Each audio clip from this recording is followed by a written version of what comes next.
Good evening, everybody. Oh, if I was a teacher, you know, that would be so unacceptable. Wow. Okay, let's try this again. Good evening, everybody. Welcome to the next installment of Sotterley Presents People and Perspectives. If I haven't had the honor of meeting you yet, my name is Nancy Easterling. I am the executive director here at Sotterley. We have a wonderful crowd here, but we also have a lot of people joining us virtually tonight. So for those who are here in the room, when we get to the end of the production, do know that we're going to be doing Q&A. Just give me a moment to come around with the microphone for you, because the people online want to hear your questions. And Miss Catherine is going to be at the back of the room. So if you are online, you can write your questions into the chat. And Catherine, I'll bring the mic back so Catherine can ask your questions from the back. And we'll make that happen. And if you signed up in line, please do sign into the chat. Let us know where you're joining us from tonight. Well, I can't tell you how excited I am about tonight. This is, you know, we get to showcase family tonight, and family in a lot of ways. All three of these people up here are family to us, and I can't wait to hear their perspectives on this amazing book tonight. So let me go ahead and do some introductions. Though, if you don't know all three of them, you haven't been living in St. Mary's County or been to Sotterley anytime recently. So let's just go ahead and get this started.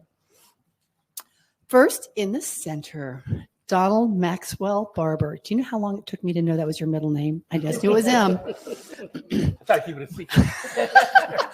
Was the sixth of 7 children born to Alice Ruth Somerville Barber and James Bernard Barber, who were employees of Mabel Ingalls at Sotterley. His parents instilled in him a strong work ethic, and he worked in the gardens until he left Sotterley in the mid-1970s. Donald's parents impressed upon him the value of a college education, as well as their inability to afford college tuition. Donald was a strong student and was awarded a National Merit Scholarship that enabled him to attend St. Mary's College of Maryland, where he achieved a bachelor's degree in social science. He embarked on a 30-year career in human services and returned to Sotterley as a volunteer, serving many years as a trustee. Donald is, in fact, the longest-serving board member for Historic Sotterley and was named a trustee emeritus in 2023. He is retired and living quietly in Hollywood with his wife, Rosa, this beautiful woman up here to my right. So next, to my left right here, we have Mr. Dave Brown. Born in Boston, Massachusetts, we did let him cross lines and come down here with us. Was a Foreign Service officer in the U.S. State Department for over 30 years, serving mainly in Asia. After retiring, he spent almost 20 years as a researcher, administrator, and adjunct professor in the China Studies program at Johns Hopkins University School of Advanced International Studies in Washington. For the past 2 decades, he has been a volunteer interpreter at Sotterley, researching and writing numerous articles about Sotterley personalities, including the short history Sotterley, Her People and Their Worlds, and George Plater of Sotterley. Dave also served as a valued member of the Board of Trustees for a decade, as well as serving and continuing to serve on various committees. Now, certainly, Ms. Janice Walthour, if you don't know her, seriously, you don't live anywhere in this county. And it is, I had to really shorten this because Janice, my God, you're impressive. But let me still, for those who are joining us online, maybe you haven't had the honor. So let me read Janice's bio. She's a lifelong resident of St. Mary's County, Maryland, is a retired educator who worked in the public schools for 36 years as a teacher, resource teacher, assistant principal, and coordinator of academic intervention programs. She graduated from Morgan State University, earned a master's from George Washington University, and a doctorate in administration and supervision from Nova Southeastern University. Dr. Walthour is a past president of the St. Mary's County branch NAACP number 7025 and has chaired the Education Committee. She works with the Big Conversation Partners in dismantling racism and privilege in Southern Maryland and the Southern Maryland Equity and History Coalition, and is a past president and currently a member of the Unified Committee for Afro-American Contributions in St. Mary's County. Ms. Walthour has been awarded numerous citations for professional and community services, including the Lifetime Achievement for the St. Mary's County Commission for Women. So we have a very impressive panel up here with us tonight.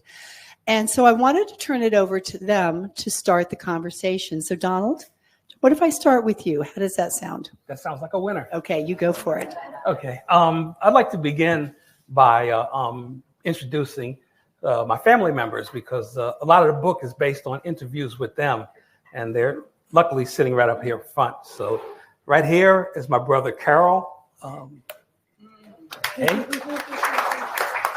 Next to him is my sister Phyllis and her husband Bo. My wife Rosa is over here.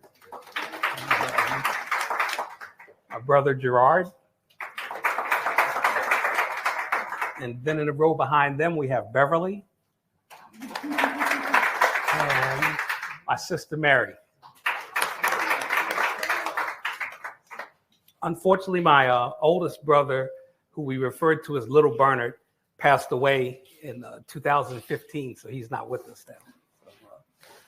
But I'm very proud of the ones that are here and proud of all of them. I love them all, and I'm just glad they joined us. Thanks for coming. Is there anything else you'd like to say, Donald? Well, as I wrote in the book, what the driving factor with my parents were to behave yourself and get a good education. And I think we've done a fairly good job of that, because what they told us is whatever you do, getting in trouble will negate it all. So, people talk about having strict parents. Our parents were very loving, but they were no nonsense. Like if you had an excuse, they didn't want to hear it, you know. And the worst thing in the world you could say to them is that everybody else was doing it. Everybody else did it. And so I don't think there's anything worse you could say. Because they say, if you act like everybody else, you're going to get what everybody else gets. And that's not anything that you want. So I think that's it. Okay, thank you.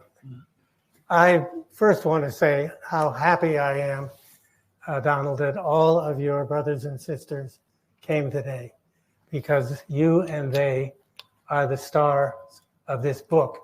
And I very much have enjoyed getting to know each of them over the past year and a half. Certainly enjoyed the pleasure of working with you on the book. Yes. And so I'm very happy. And I hope before the night ends, we can get a picture together. I'd like to just say 3 brief, not so brief, things about the book and the perspectives that I brought to it. And the first is its relationship to Sotterley's story. And that is that Sotterley has done a remarkable job over the last 20, 25 years of honestly telling its slavery story. But while the story of Sotterley in the post-emancipation period is generally known, it has not received the same attention that the earlier period did.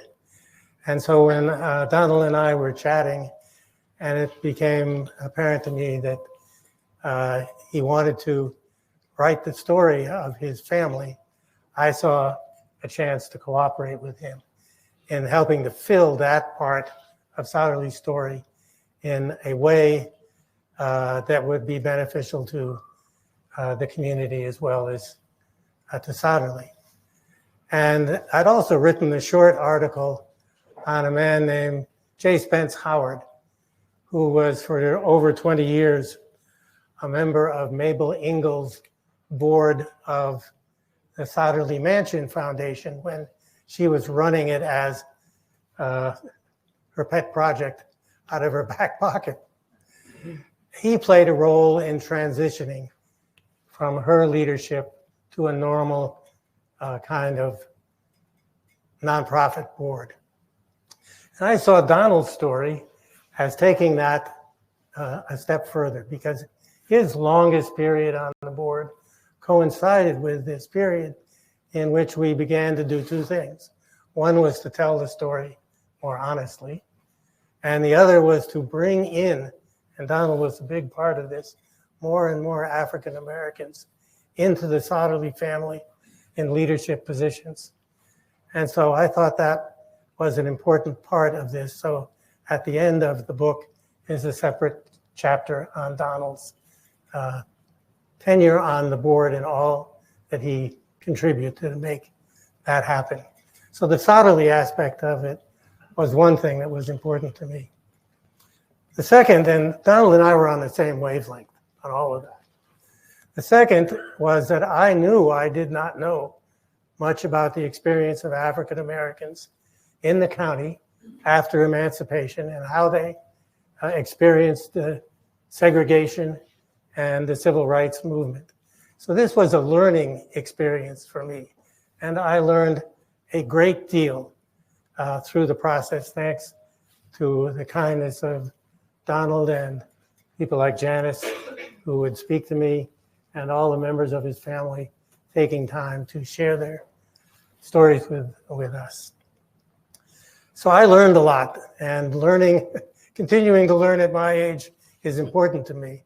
But it also dawned on me that if I didn't know these things, how would Sotterley's interpreters today and in the future be able to talk about these things intelligently if between us we couldn't write this story up and record it for the future? So that was another, that part of it we agreed on. Of course, Donald experienced all these things, so I had to learn it. He knew it. The third thing was that a part of my job was to try and understand better the context of in which his family was living. And it became very clear to me that there wasn't very much published about the experience of African Americans in the county. And as that became clearer through the process of working on this book, Donald and I decided that this shouldn't just be an article or a paper written up for people at Sotterley, but maybe it had a story that had a broader utility. And so we decided, let's make it into a book. And so that's how that part of it came about. And so those are my perspectives, and I look forward to hearing from you all your questions, and certainly look forward to hearing from Janice, her perspectives on this. So I'm going to turn it over to you now, Janice. Thank you, and thank you all for being here today.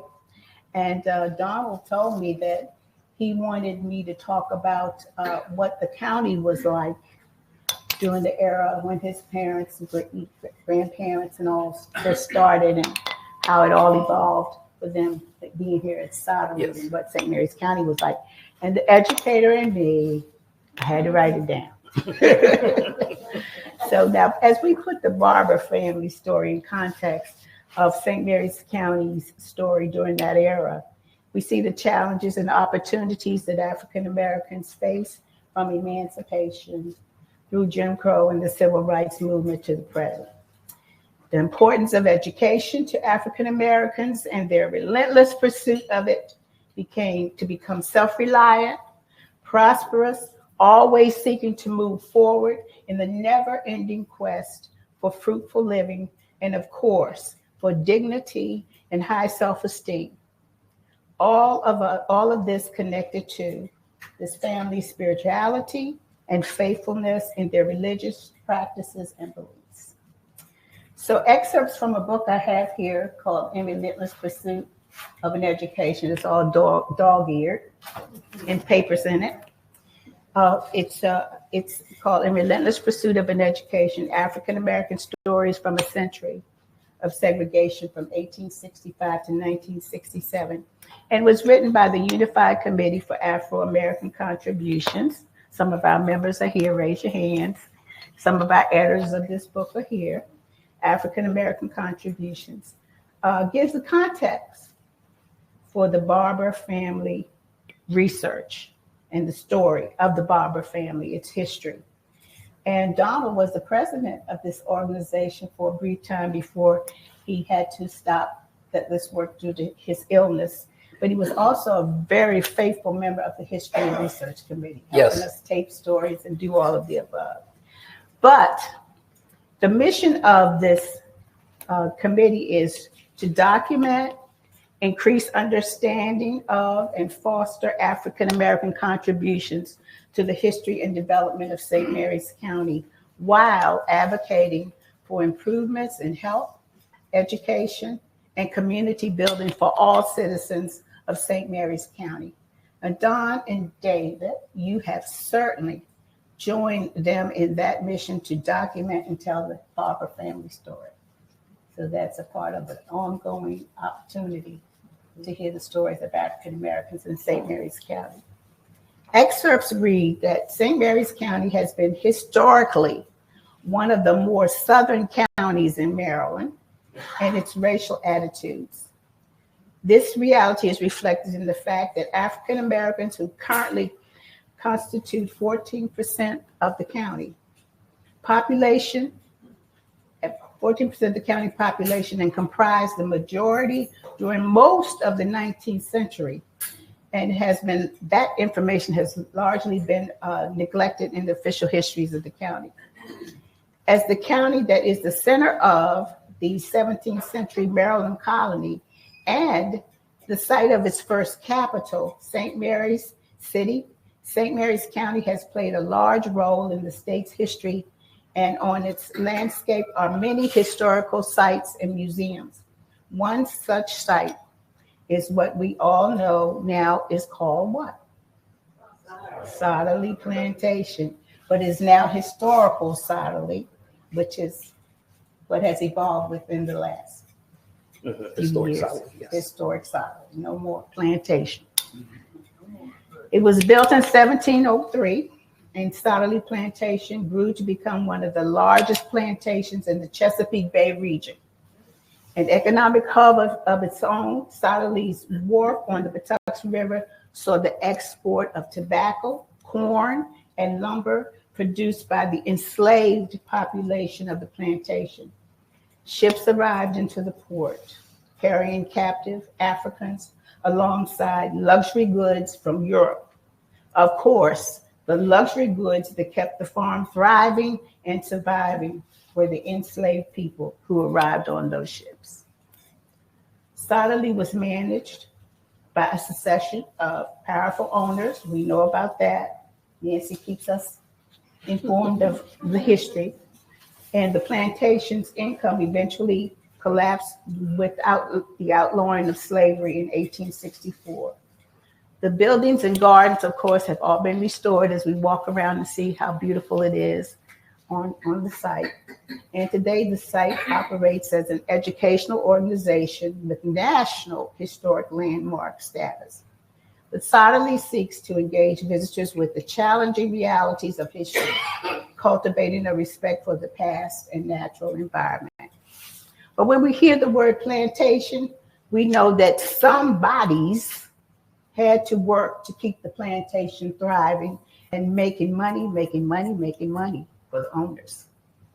Well, the book states that it is certain that the parents of the generation of the Barbers and Dysons were enslaved, though it's not documented. However, Donald's generational family story starts at emancipation, correct? Mm-hmm. They were in the transition from slavery to freedom. They were farm laborers in the Hillville district along the west side of the Patuxent River south of Mechanicsville. Well, family lore, according to the book, says that Walter Barber came to Sotterley from Upper Marlboro in Prince George's County. Harriet Dyson, from what I read in the book, was at Sotterley before Walter. She was living with her father, who was a sharecropper on the 425-acre farm. And the family story goes on to include his parents and siblings.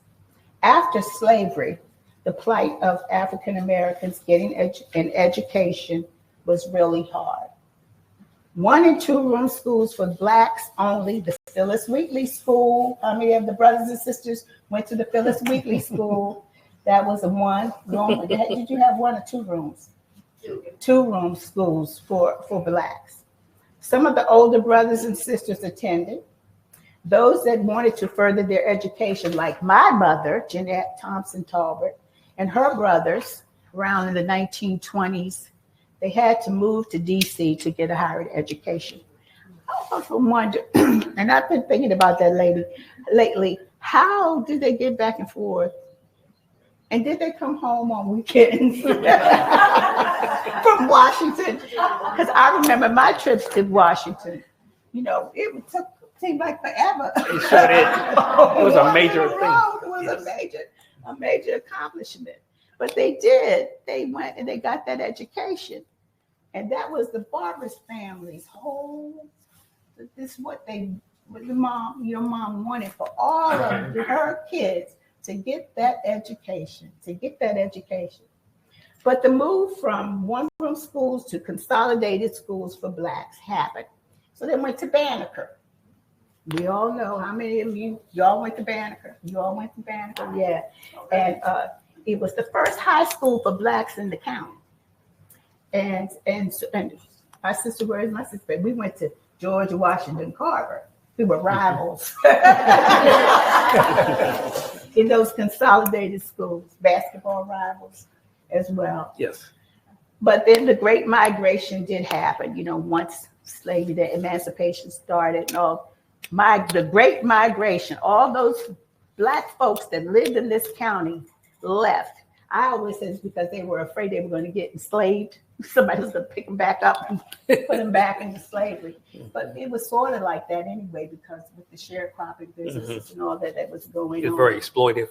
Very right. So they went back to Baltimore, Washington, Philadelphia. Many of them, like my mom, they would call folks In DC, if you had a cousin or an aunt, they would let you let those children room and board with them. My mother herself roomed with a man named Kelly Miller, who was a dean at Howard Law School. So they would take these children in during that era, during that Great Migration, during that time, that struggle for education. So to get them more opportunities. And Donald himself attended Hollywood Elementary School. Yes. With these people right over here. Where the Hollywood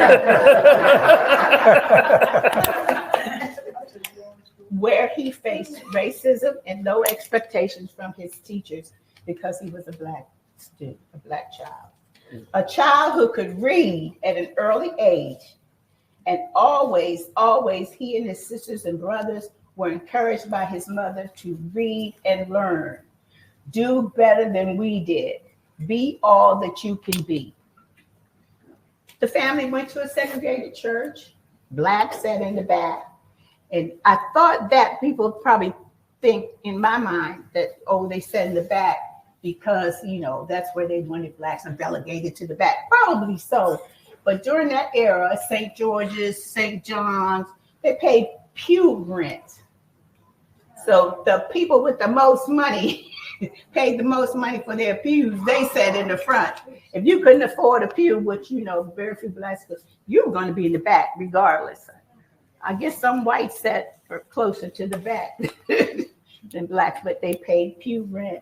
Of course, same story about communion. My sister and I, we went to a church where blacks had to go up for communion last. I can remember a story where the white person had decided they were going to jump up and come, and you know it was time for the blacks to get their communion, but the priest made the black folks go back so he could serve the white person. That happened. Those things happen right in the Catholic churches here in this county. So that was something that was going on across the county. St. John, St. George, all of those places. Issues of education, discrimination, so that the family faced, but they were never hungry, from what I got from Dawn's story, because their mother was always some good cooking and good eating in the Barber family. And I've noticed that stuffed ham story. Did you all see that one where their mom made that stuffed ham for them on holidays? And it was something that is a St. Mary's County delicacy, I call it, made by Mom Ruth. The successes of his brothers and sisters are documented. We had college graduates, mechanics, teachers, a teacher, government workers, hospitality workers, yeah, right. Those that worked at the Pentagon, had some that worked at the Pentagon, they did plumbing and social work and more and more. And I'm sure as exactly his sister Phyllis was my friend and was my sister's roommate at Morgan State College. You know, some of you that Morgan State. But she was so articulate. But you know what we call when we say articulate, so proper. She was so articulate that she was a docent at Sotterley. That she was noted for her being articulate and smart, and so she was selected in high school to be a docent here. And a family that understood the importance of work ethic. And you look about that history, and Donald, of course, he had his fellowship and went to St. Mary's College and had some other jobs, but he was drawn to social work. Mm-hmm. So that's what he did. Yes, helping and taking care of others. I could not leave this out. Y'all forgive me, please, but we were at a meeting. Donald came to me and he said this guy had come up to him. And Donald worked in, with suicide and all of that. So this man must have known Donald from his work with Pathways. Donald said, this man came up to me and said, I'm going to kill myself. Right in the middle of the meeting. So you can see that Donald, these kind of stories of people radiated toward him, gravitated toward Donald. Right in the middle of me, come help, please. That social work expert. Donald, from a child growing up in Sotterley, starting out receiving education in segregated schools, made the move to integration, went to high school and college here in St. Mary's County.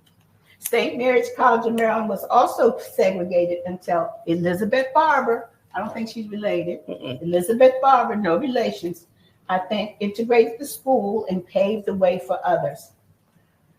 Carver High School, as I said, was the school at the southern end, George Washington Carver, for Black students.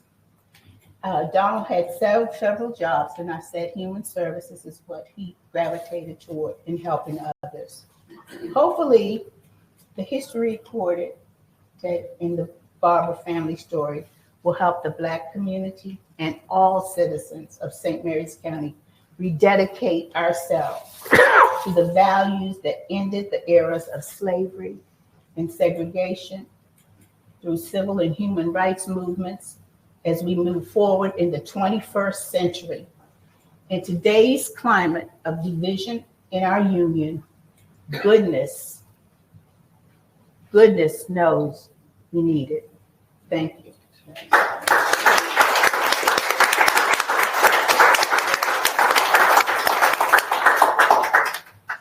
Well, Janice, it's almost like having a mic drop at the end. Who's supposed to follow that? I tell you. I would love to take some questions, but before I do that, I would like to ask Donald's siblings. If any of you would like to make a comment on the book, you've read it. I'm sure you've read it. And what your thoughts were. Did Donald leave anything out that you think needed to be, or what are your thoughts on some of the books? Anybody? Hang, just a minute. I don't think Donald left anything out. That's not what Donald did. But it brought back a lot of memories. It cued a lot of memories. Growing up here at Sotterley. Stories about our mother, who was an incredible woman. And the older I get, the more incredible I believe she was. I was so happy that it was put into print now. So a little bit of history for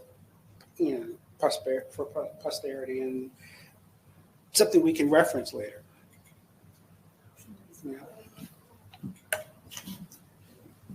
Mary, Beverly, either of you guys want to say something? For me, the book spotlighted what an incredible family we had, what an incredible parents that we had. Our parents never spoke about money, and in this modern day of striving for success, and that was not our family's focus. We found love and nurturing and in different things. And I never can remember our parents ever speaking about not having. What we had was what we had, and we enjoyed what we had. And, in my adult life, I see just how special that was. I wanted to speak on my mother. She could do anything. She knew, and you say knowing, she knew something about everything. And Christmas, I remember the holidays and all, she made root beer and chocolate cake and coconut cake and wine. She served when people came to visit us. And I remember all those. They were just wonderful times.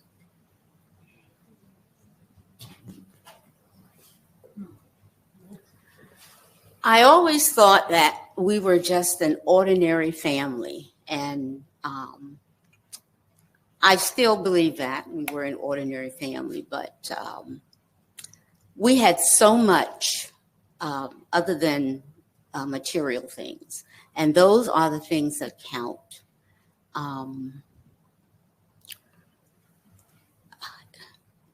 It was really special coming here today because Sotterley is home. And when I think of going home, I think of coming here. And looking back, we had a wonderful life, a simply wonderful life. And I'm just so grateful for the life that we had.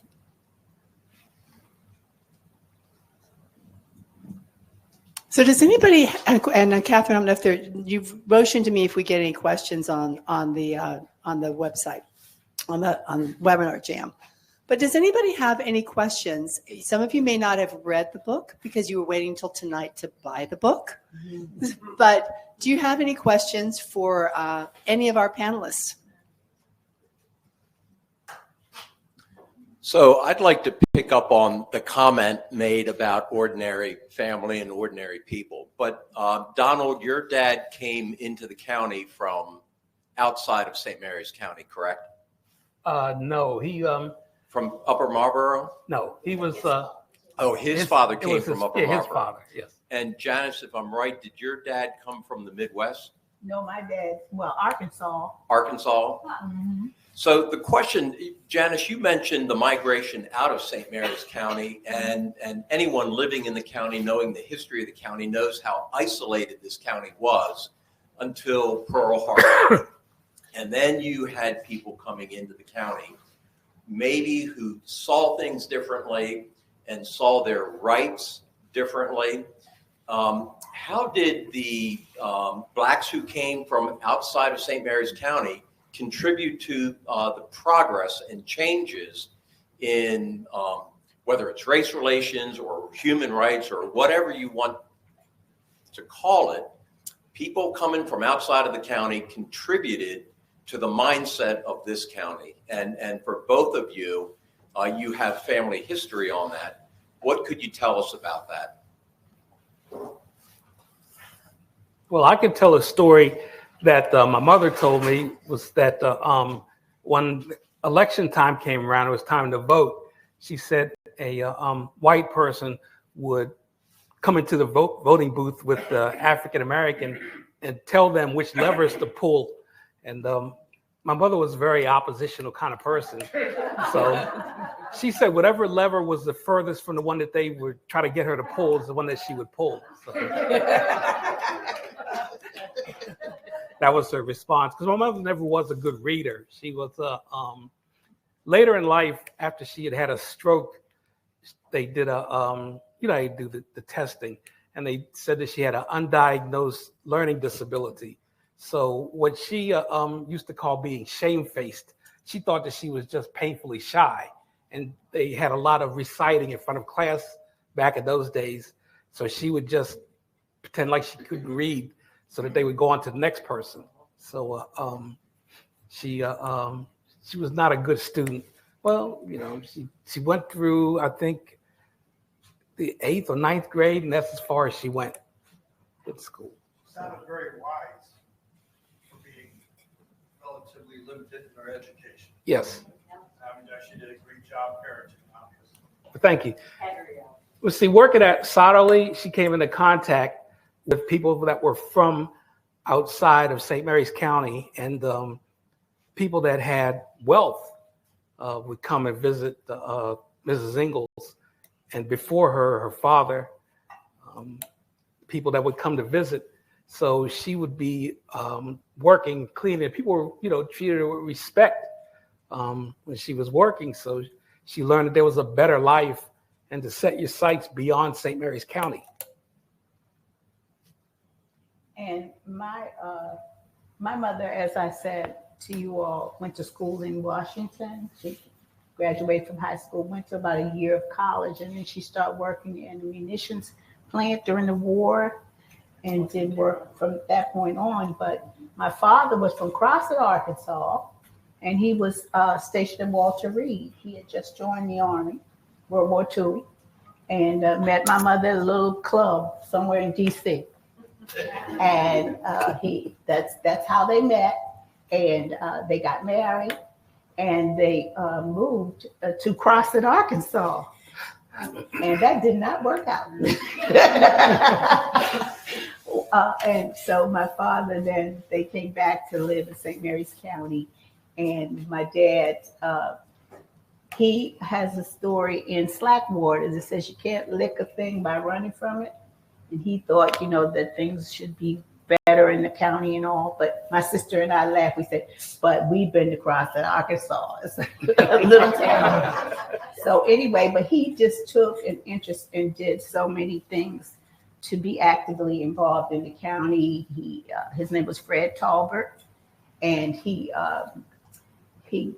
worked in the civil rights movement along with Ted Newkirk, who was from Washington. Yes. Baltimore, I think Mr. Newkirk was from Baltimore. Mm-hmm. Came here and worked as an engineer on the base. And my dad eventually got a job working in the civil service on the base.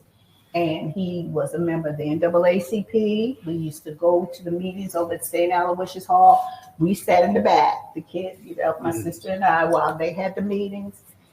He was a member, had the Civics Association, a health club, which they helped people with doctor's bills. And we would always say, Daddy, where are you going now, to another meeting? But it was so funny because he'd go to those meetings, but every time he would come home, he brought ice cream. So we saw him, be so very actively involved in the civil rights movement and his church. And so he did make a great impact here in St. Mary's County, coming from Crossett, Arkansas. And of course, the part of the, I guess his success was having that job on that naval base as well. And my mom she owned her own business. And Donald, you don't know this, but she did hair. My mother was a beautician. She did Miss Cora's hair.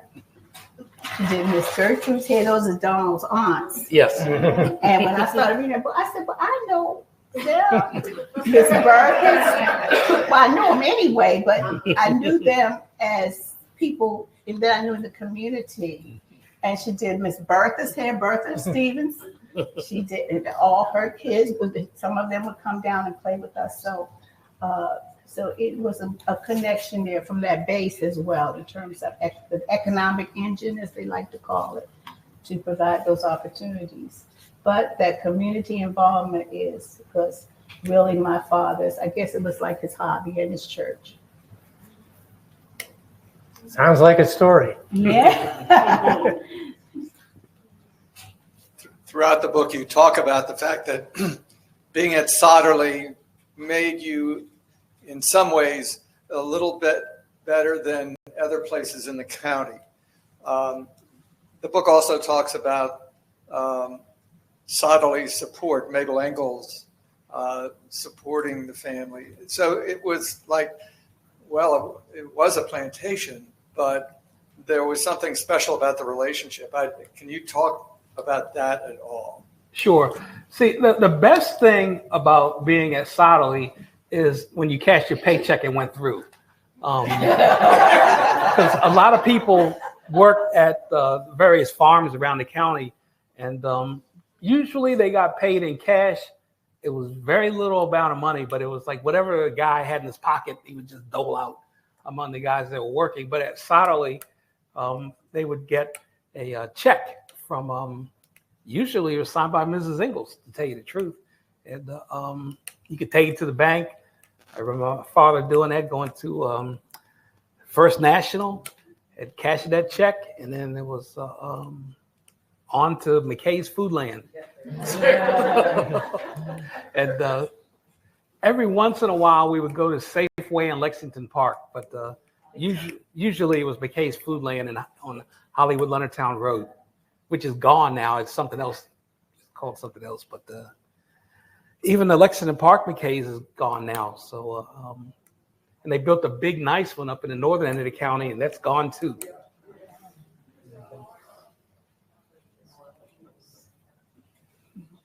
Just one second. I'm going to the back for Miss Catherine. We've got somebody with a question online. Come in, Miss Catherine. We actually have 3 questions.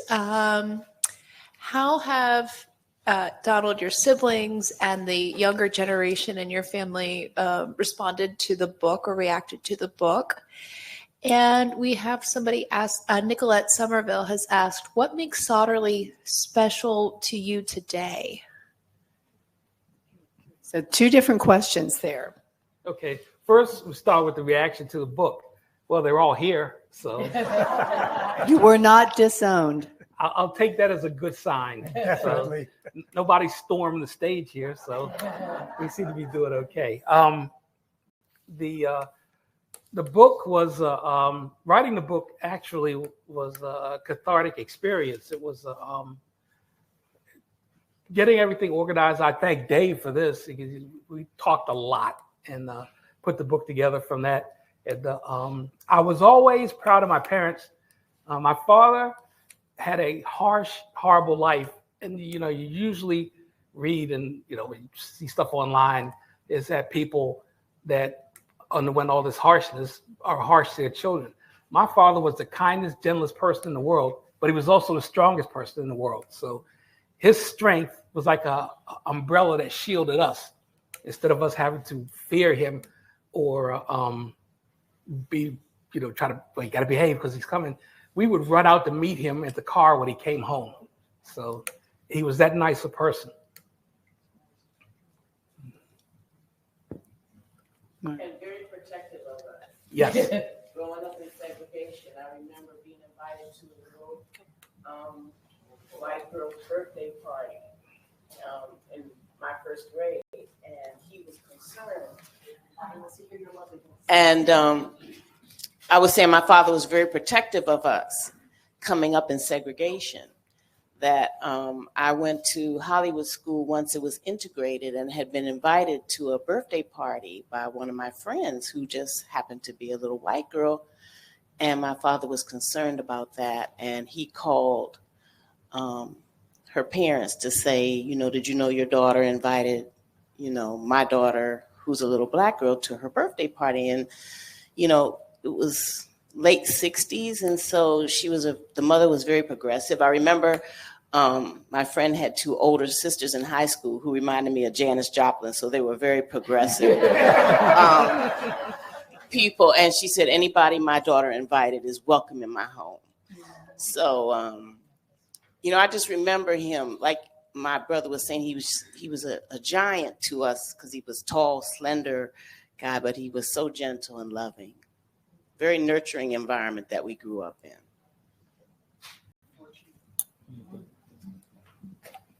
But I can remember a similar episode with my mother because there were children that parents worked on the base and they came to the county from outside of the county and they weren't steeped in segregation. So I went to Hollywood School.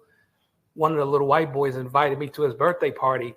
So my mother called his parents on the phone and said, I just want you to understand that my son is black. And my mother had this way about her that she, I can't remember what they call them now, but what she said was, I don't want his feelings hurt. And if something happens to him that he doesn't like, I don't know what I'll do. So I don't know how that person interpreted that, but that sounds pretty threatening to me. But she made that clear. She goes, it's very important to me that his feelings not be hurt. So the person said, my son said he's his friend. So I went to the party and had a great time. It was the first birthday party outside of the family I'd ever gone to. I had a great time. So we have another question from those watching online. And this is from one of Phyllis's grandchildren. They said it's beyond gratifying to hear the stories of their family. And their question is to their aunts and uncles, how has growing up at Sotterley impacted how you raised your children and grandchildren? Okay, so I'm coming up with a mic. Hang on, give me a second. That's an interesting question. So how, for the siblings, has it affected how you have raised your kids and grandkids just from being here at Sotterley?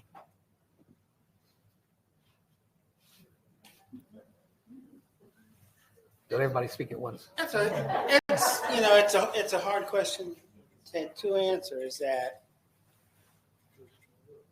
the normal things that were normal to me when I especially went to college, I found out were very different from my white counterparts there. Their parents seemed to be much more permissive than mine were. And I really do believe that for me, I'll speak for myself, is that it formulated that discipline was very important, but it had to be metered. I was not a very disciplinarian father, as if you ever met my son, he'd tell you. My ex-wife, on the other hand, was. But there were just things that I just couldn't let go. And I found that, thinking back when I was in school, the mores that I had was a direct result of my mother and father. And I think that forms you, and you can't help but convey that to your kids. I don't have any grandchildren. My siblings have many, but I can't. That's how it affected me, and I think that's how it influenced the way I raised myself.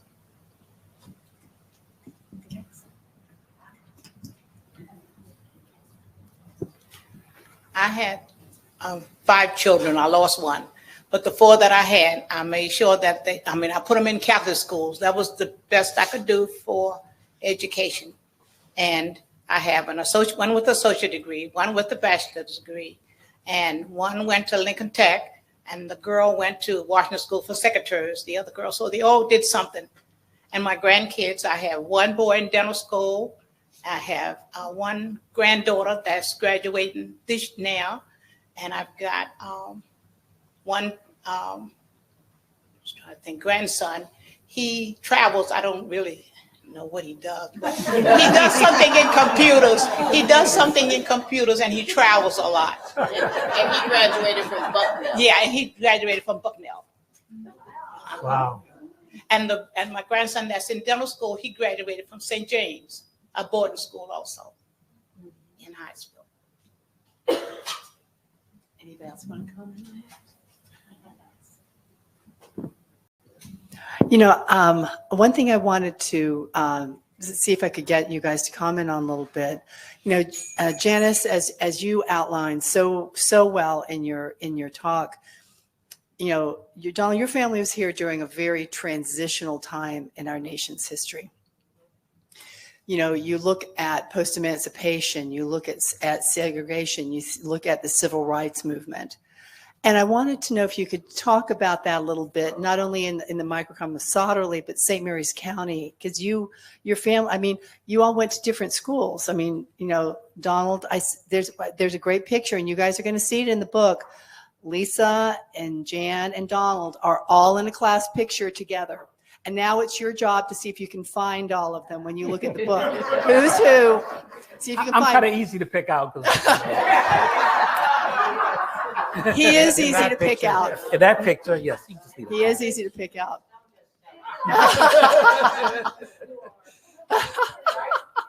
But I wanted to know if you guys could comment on that a little bit, because it was, you were here when the schools were trying to integrate. I know, Donald, you and several were part of the book that Janice was pointing out here at a really transitional moment in this nation's history that's represented here in the county. I didn't know if you could make any comments on that. Okay. I started out the first 2 years at Banneker, which went from the 1st grade to the 12th grade, and my sister Phyllis had just graduated. So I just remember when I was first starting in school in the 1st grade, a bunch of the teachers from the high school side came over to see me, and they were saying how great it was that there was another child in the school from the family, and how much they appreciated teaching Phyllis and how great a student she was. So that had set out a very high bar. but it was all positive and it was very nurturing. So I really enjoyed that. And then I had a completely different experience when I started at Hollywood School. And like I said, some of the students are here right now and they were fantastic. But the teacher, I think it was a big change for the teacher, because I think they had been told that the Black students were going to be behind and need to catch up. But fortunately, I had my mother, and she was just relentless because, like I said, she was a poor reader, but she made sure that we weren't going to be poor readers. Like, I've been told that this is not possible, but I started reading at the age of 2. So, yeah, because my mother goes, if you want a story, I can't read it, so you got to read it yourself. And I picked up a book and figured out how to read. So it was, like I said, it was just a very nurturing environment. And I'm very grateful because when my mother was older, she had a stroke, and I really took care of her. At that point, she came to live with me. I took her everywhere she went. And everybody was like, well, you're a good son. You look after your mother. I said, I had to be a rotten son not to. I mean, it wasn't so much being a good son as being a decent human being. I mean, I was very grateful and thankful, and she needed help, and she helped me when I needed help. So why not? David, you wanted to make a comment? I saw you. I thought I saw that Gwen wanted to make a comment. I wasn't sure that you had spotted her. This question is for Phyllis. I've spent many hours in the visitor center, and I've come across many of our visitors. So I just wanted to ask you, is there a specific time or memory of a visitor when you were here as a docent?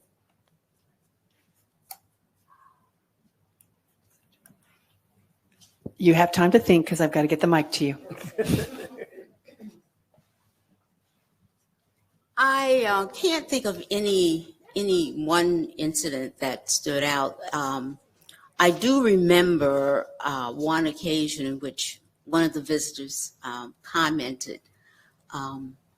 They said, "You must be a college student." And at that time, it was the summer after my freshman year, and I said, "Yeah, I'm a college student." And he was very puzzled. He just had a puzzled demeanor as to, why I was doing what I was doing and how I was doing it. But that's the only incident that I remember. Everyone else seemed to have been very cordial, and it was a very, very positive experience for me. And I couldn't believe, well, the first year, I think I was 16. I couldn't believe that Mrs. Ingalls wanted me to be a docent. And I just thought, well, let me see, how am I going to do this? And they gave me this big black binder, and they said, read this binder. And that's what I did. I read it. And of course, I used the other docents as examples. And, I just listened to what they did and watched what they did. And it was a very, very rewarding experience. And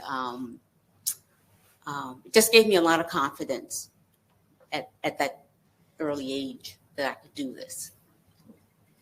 And you also were the valedictorian of your graduating class, right? Yeah. In case you didn't hear it, valedictorian of her graduating class. So impressive. Not a surprise, but so impressive. We have another question back here.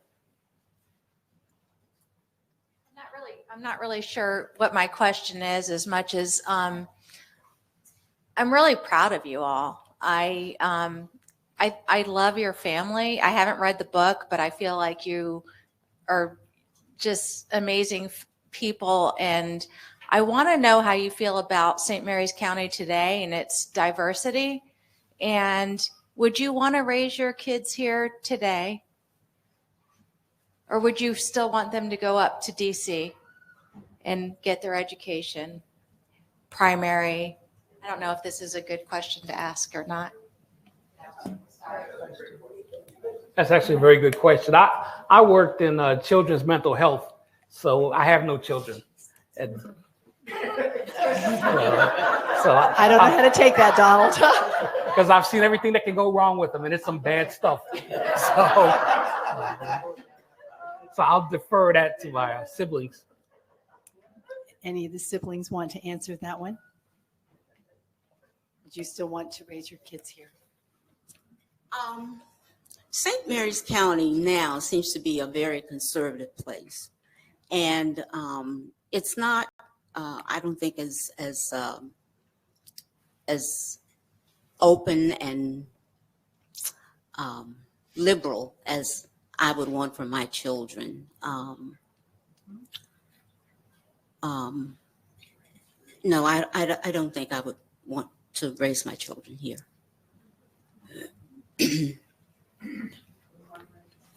Anybody else want to answer? St. Mary's County is so very different now than when we were growing up.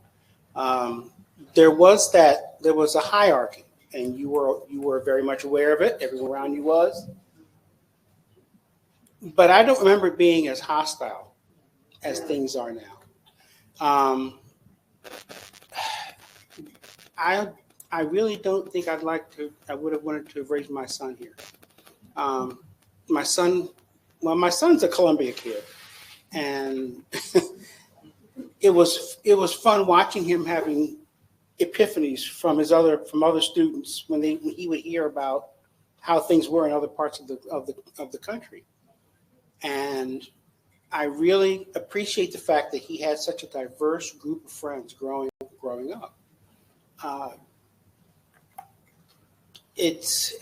just don't think he would have had that experience now in St. Mary's County. Like, it's a very conservative place, and it's just very different. It's just completely different from when we were little. Anybody else want to answer? Before I know there's another question back here. Linda, I'll be right back over to you, honey. I'll be right back over to you. My understanding of Mabel Ingalls is that she was a woman who knew her own mind quite well. I'm interested to know how her relationship with your mother evolved over the years. So, Donald, how did Mabel and your mother's relationship evolve over the years? Was Bob's question. Okay, let's see. Through the years, I think because my mother was such a feisty person, Mrs. Ingalls never, because Mrs. Ingalls could be very harsh. And I mean, when I say very harsh, I mean unimaginably harsh. But I think she had common sense, so she didn't screw with my mother. So, because my mother was no nonsense, and she was a very proud woman, and she took care of herself and took care of everybody. So I think Mrs. Ingalls respected that. My mother worked for Mrs. Ingalls' father, so Mrs. Ingalls grew up around my mother. You know what I mean? She was always around. As Mrs. Ingalls got older and got more feeble, she used to send I think Edward Knott to pick my mother up and bring her down for lunch, and that was a huge change because I was living up in Timonium at that time. So I had come home to visit, and my mother was getting herself ready. So I said, "Where are you going?" Because she didn't go anywhere. So I said, "Where are you going?" She goes, I got to go to lunch with Mrs. Ingalls. So I said, "You're still cooking lunch for Mrs. Ingalls as old as you are?" She goes, "Oh, no. Mrs. Ingalls is going to have lunch made for us." So I almost fainted because when I was growing up, my mother and father would go to work so early in the morning that they were gone by the time it was time to go to school. And then when they came home in the evening time, we were already in bed. So there would be days at a time that we wouldn't see them. That's how hard they worked. They would just work long hours when Mrs. Ingalls was around. Yeah, so it's quite the transition. Yes. So, Ms. Linda, you had a question. Mm-hmm. I just want to thank your siblings for their honesty in whether they would like to raise their children here in St. Mary's County. I'm sure it was a little tough because sometimes you want to say what people want to hear, but I really appreciate your honesty.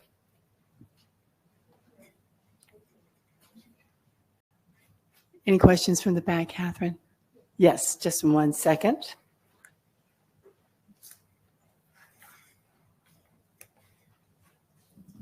So we have a lot of questions on the chat about the future generations or the younger generations of the Barber family.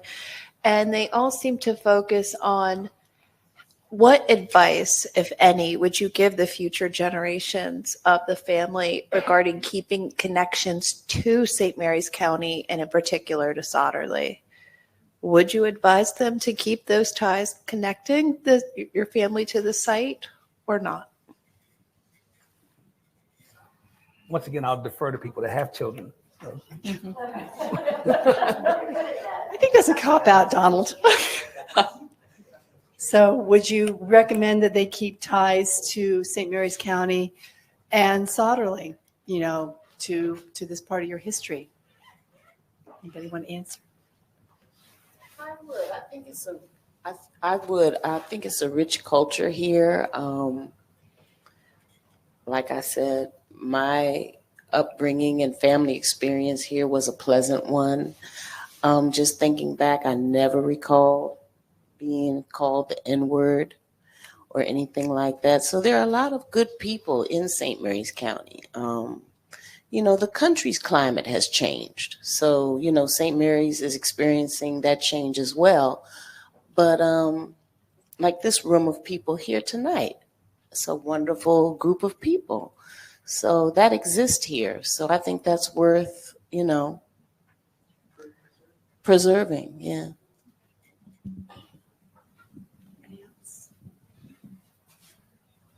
I think it's always important to know where you're from. Doesn't mean that you have to, lockstep follow what happened. But I think it's very important to know your ancestors, to realize what they went through to get you where you are now, and be appreciative of things, and always try to do better. I remember, we were talking about some things a while ago. I remember one day coming home from school, and I had results of a test, and it was a chemistry test. It was a very hard test, and I remember talking to my mother. She wasn't happy with my grade, and I said, "Ma, it was a hard test." I said, "I think that what I did was average for the class." I can remember to this day. I can almost tell you what she was wearing. The tone of her voice lowered. She looked me straight in my eyes and told me I could not afford to be average. Don't ever settle for being average. And it just made such an impression on me. And I really believe the children need to know that their ancestors sacrificed a great deal to get them where they are, and not to squander it. Well, speaking of report cards, I can remember being in school and having seven different classes, and I had 6 A's and 1 B, and I gave my mother my report card, and she zeroed in on the B, and she goes, "What happened here?" Because I remember other kids were saying like, "Well, my parents pay me for my A's, and I get a X number of dollars for each A." But I just remember my mother, that B was completely unacceptable. So she goes, "What happened here?" And I said, it might have been something like algebra or something, I don't know. But she was like, "You got to get that up." So that's the way she was. Miss Mariana, just 1 second.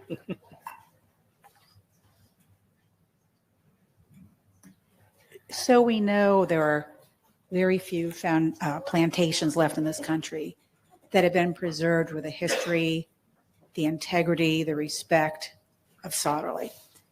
But I wonder, to the Barber family, because of the amazing experience you had growing up here, and what you're sharing is really quite powerful, has it inspired any of you to visit any of the plantations that are still around in the country and learn a little bit about the families raised on those plantations as well.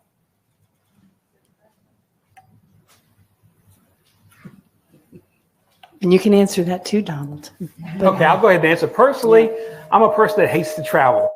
I don't like going anywhere. I try to make my home a nice place, and I stay there. So what I noticed is whenever I go anywhere, my happiest moment is when I'm turning back in the end of my driveway. So, it's nice to go places, but there's no place like home. So I stay home, and I'm happy there. And I have a good internet connection. I'm connected to the world, so I can do anything I need to do from home, and I'm happy to do it. Donald and I had a very fortunate thing happen to us in that we had a teacher, a man by the name of David Roberts, who I think personified everything a teacher should have been. This man took groups of extremely country kids to places that they would never have gotten to on their own, with their families or even with their friends. Yeah, I went to Montreal. That's the furthest I've ever been. Mm-hmm. Yeah, we went to a lot of overnight trips, and this is harkening back to the story about the question about the plantations. Is that there wasn't a whole lot of history about the people of those plantations other than the wealthy homeowners. It just wasn't there, and that's what makes this so rich here at Sotterley. Is that people know that everybody played an integral part in the fabric of the farm. That without any one part, the whole thing might have fallen on its face.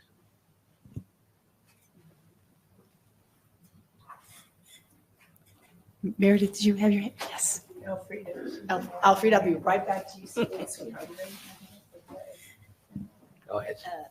Do you have any comments, Dave and Donald, about how doing the book impacted your relationship?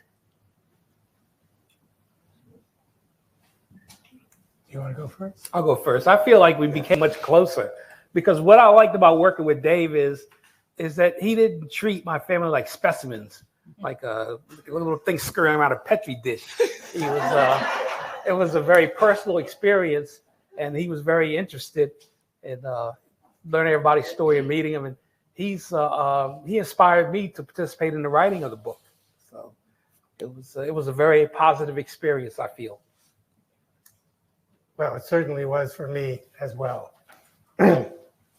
Getting to know Donald, going from being colleagues to, I believe now, very close friends. Yes.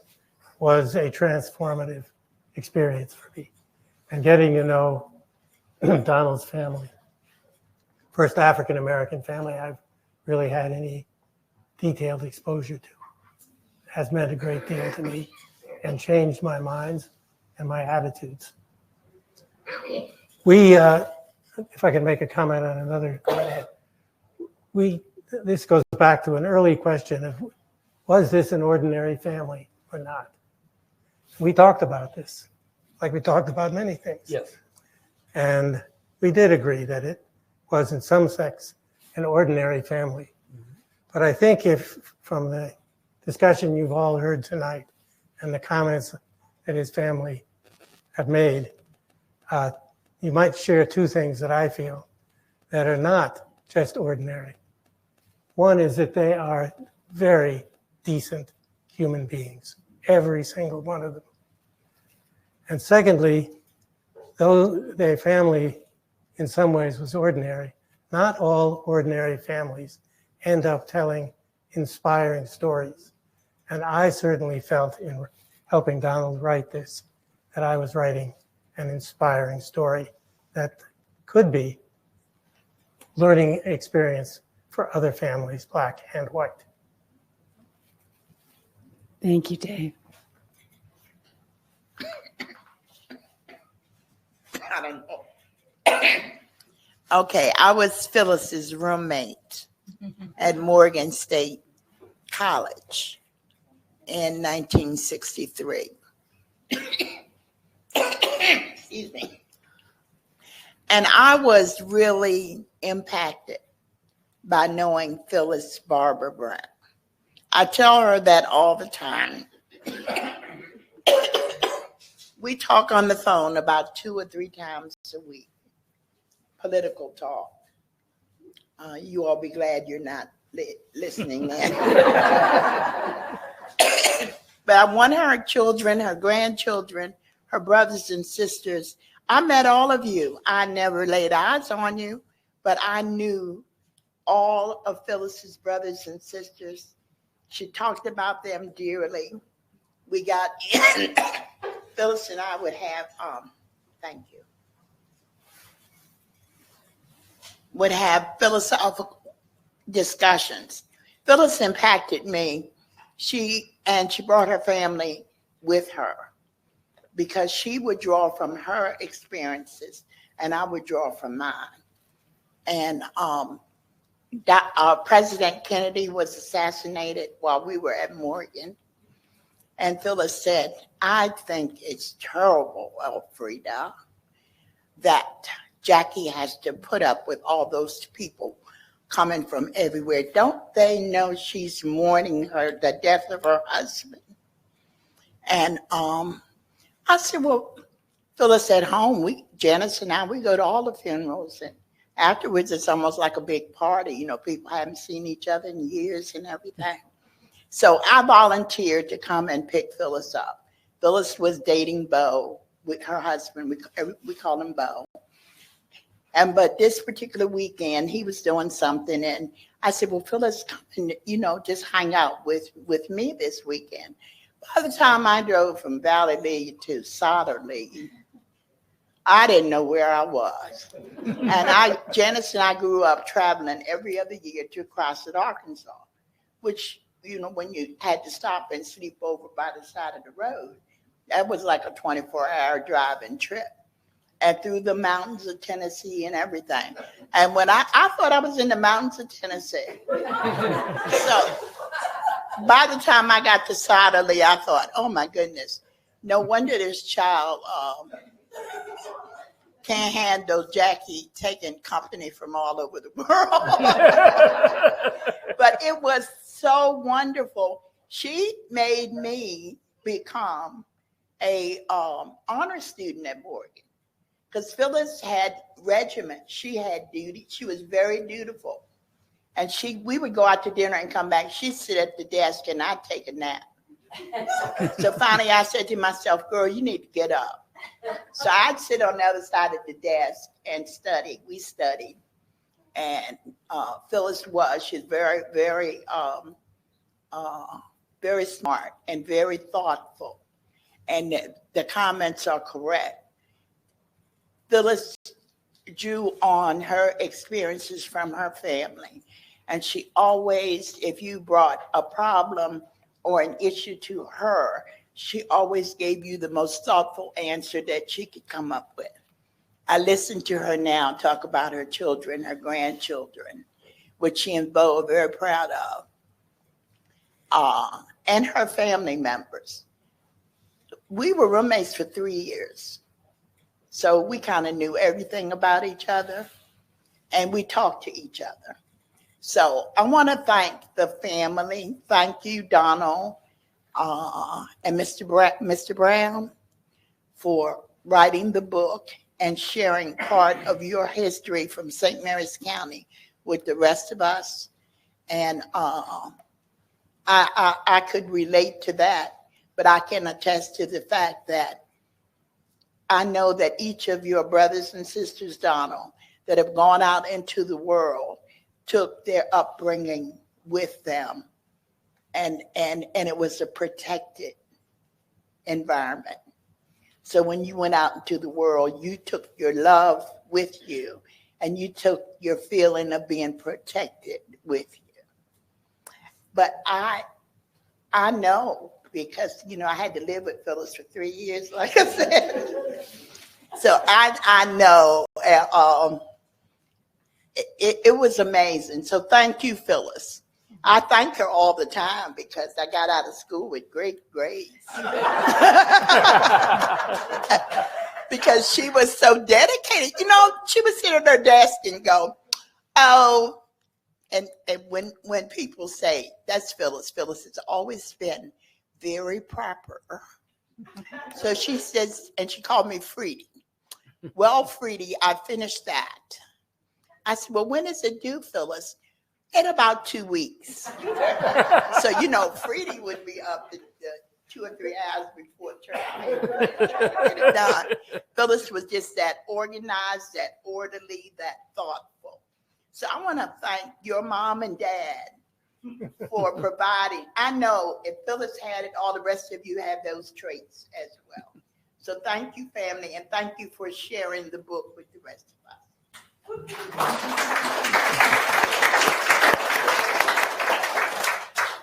Any questions? You know, I keep hearing the words of your family being ordinary. I'm sorry, you guys are not ordinary. You're not. But I'm not sure if any of you saw the clip that was done with David McCullough on the History Channel back in 1996, when Sotterley was deemed one of the 11 most endangered places in America. And he said in that clip that not all history, not all important history has a big H.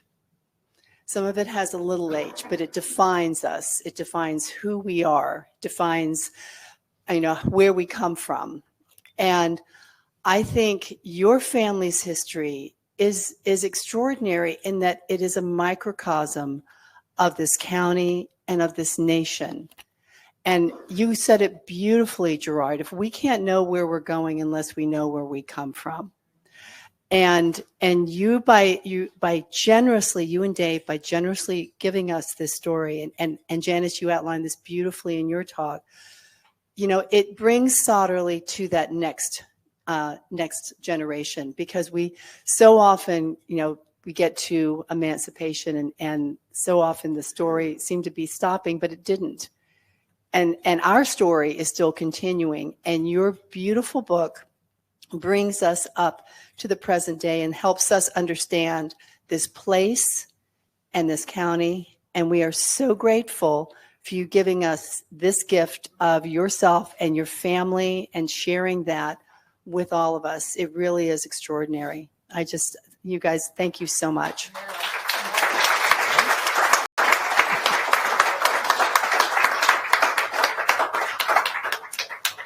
So for those of you joining online, do not be sad. Joy is going to get lots of signed copies, so you can order one and buy one from her, and you're going to get an email telling you how to do it. This story will continue on and will be one that we will proudly carry in our museum store. And this video, if you want to watch it again, it's available on our YouTube page. It will be uploaded there within the next day or two, so you can keep sharing it with any other family members as well.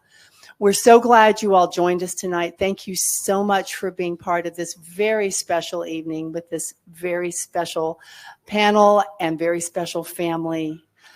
We hope you join us next month. Next month, we are going to have a presentation with Patricia Sanford of the Mac Lab, who's going to be talking about the floating theaters that used to be down here in this area. And that will be a fascinating story. So we hope you'll come back for that. So until then, thank you all so much for joining us tonight. For those of you online, thank you for joining us as well. Good night, and thank you all.